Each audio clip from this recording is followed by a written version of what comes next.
Apa kabar kalian semua? Semoga kalian yang menonton video ini diberikan kesehatan, selalu dimudahkan urusan-urusannya, dan seperti biasa selalu diberikan perlindungan dari segala mara bahaya di dunia ini. Oke?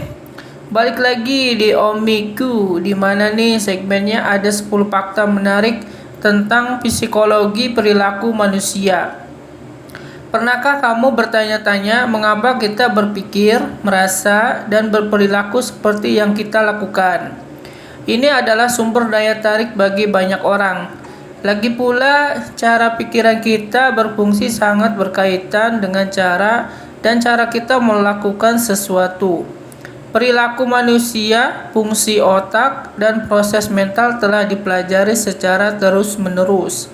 Pemahaman tentang diri kita dan orang lain. Dalam video ini ada fakta yang sangat menarik tentang psikologi perilaku manusia yang akan membantu lebih memahami mengapa kita berpikir, merasa, dan berperilaku tertentu. Yang pertama adalah hal-hal yang terjadi pada kita di masa dewasa awal tetap bersama kita untuk jangka panjang. Artinya, pernahkah kamu memperhatikan seberapa sering orang tua kamu berbicara tentang usia awal 20-an? Atau pernahkah kamu bertanya-tanya, mengapa begitu banyak orang menyukai cerita tentang usia? Nah, fenomena ini disebut dengan memori panjang. Kamu lihat untuk mengingat kembali pengalaman dari masa remaja dan dewasa awal. Terutama karena intensitas emosional periode ini karena banyaknya pilihan dan perubahan yang terjadi selama itu. Wisuda, pernikahan, kelahiran anak, ini semua adalah pengalaman baru, membuatnya jauh lebih berkesan. Mereka terkait dengan identitas diri dan secara signifikan berkontribusi pada sikap, keyakinan, dan tujuan hidup. Yang kedua, memikirkan masalah kamu dari perspektif orang ketiga memungkinkan kamu menemukan solusi efektif. Apakah kamu akan mengatakan bahwa kamu memikirkan masalah orang lain dengan lebih jelas dan masuk akal daripada kamu memilikinya? Menurut penelitian, jawaban sebagian besar orang adalah ya, dan ini dikenal sebagai jawaban orang-orang tanpa memandang usia, cenderung berpikir lebih rasional saat merenung kesulitan orang lain daripada kita mengatasi masalah mereka sendiri.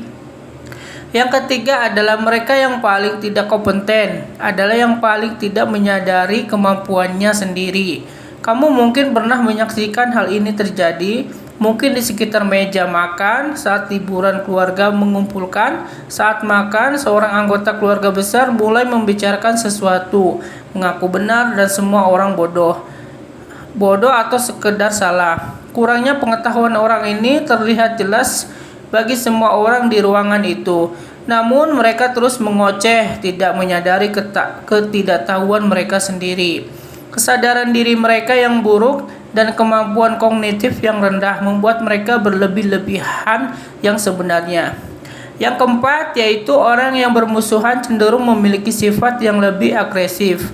Penelitian menunjukkan bahwa kemarahan, agresi, dan permusuhan lebih umum terjadi pada kepribadian. Kami biasanya memilih teman dan mitra dengan minat dan kecenderungan yang sama.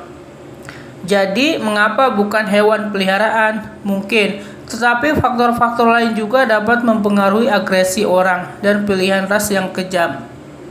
Misalnya, mereka yang terisolasi secara sosial memiliki lebih sedikit pengunjung atau hidup dalam tingkat kriminalitas tinggi. Yang keenam yaitu pelamun. Pelamun lebih kreatif. Apakah kamu cenderung mendapat masalah karena melamun di kelas atau saat rapat di tempat kerja? Penggambaran pikiran sering dipandang sebagai sifat negatif, padahal belum tentu demikian nyatanya. Melamun dapat mengindikasikan kecerdasan dan kreativitas. Menurut penelitian, kecerdasan dan kreativitas terukur tinggi berjalan seiring dengan tingkat tinggi dari penggambaran pikiran. Terlebih lagi, orang yang sering melamun tidak hanya cenderung mendapat skor lebih tinggi pada tes IQ. Ya, beberapa orang memiliki otak yang lebih efisien daripada yang lain, yang berarti peningkatan kapasitas untuk berpikir dan akibatnya otak mereka mungkin pengembara saat melakukan tugas-tugas yang mudah. Mereka dapat masuk dan keluar dari diskusi atau tugas bila perlu, lalu menyetelnya dengan mulus, kembali tanpa kehilangan detail atau langkah penting. Yang keenam adalah penolakan secara harfiah menyakiti kamu. Pernahkah kamu merasa perut kamu ditinju setelah ditolak oleh seseorang? Mengapa demikian? Rupanya begitulah cara pikiran kita terhubung untuk merespon. Ternyata bagian otak kita yang sama juga diaktifkan saat kita mengalami penolakan. Ketika kita mengalami rasa sakit fisik, itulah mengapa bahkan penolakan kecil lebih menyakitkan daripada yang seharusnya. Karena mereka menimbulkan literal emosional, yaitu sakit. Yang ketujuh yaitu berbicara dalam bahasa asing. Mengubah keputusan kamu mungkin berpikir bahwa orang akan membuat keputusan yang sama. Tidak peduli apa bahasa mereka gunakan atau bahwa kesulitan menggunakan bahasa asing akan membuat keputusan lebih sedikit sistematis. Namun kebalikannya benar. Saat berbicara bahasa asing, kita perlu menekankan bahasa kita. Dan untuk berpikir secara rasional, kita harus menekan intuisi bawaan kita. Studi pencitraan otak menunjukkan bagian otak yang sama terlibat dalam bahasa asing. Penggunaan dan pemikiran rasional dan emosi juga terhambat. Akibatnya, individu membuat keputusan lebih rasional ketika berbicara bahasa asing. Yang kedelapan yaitu kami menyalahkan perilaku seseorang pada kepribadiannya. Pernahkah kamu marah karena seseorang memotong jalan Anda saat mengemudi hanya untuk melakukan hal yang sama kepada orang lain beberapa menit kemudian, dan sementara orang yang memotong kamu membuat kamu marah dan reaksi kamu sejalan dari benar-benar brengsek kamu? Mungkin akan membenarkannya perilaku kamu terhadap diri kamu sendiri karena kamu sedang terburu-buru dan kamu hanya melakukannya sekali. Sayangnya kita cenderung percaya bahwa orang lain melakukan hal buruk karena mereka adalah orang jahat. Perilaku dengan merujuk kepada karakter mereka daripada konteks situasional apapun. Yang kesembilan yaitu kami percaya bahwa orang lain lebih rentan terhadap persuasi daripada kami.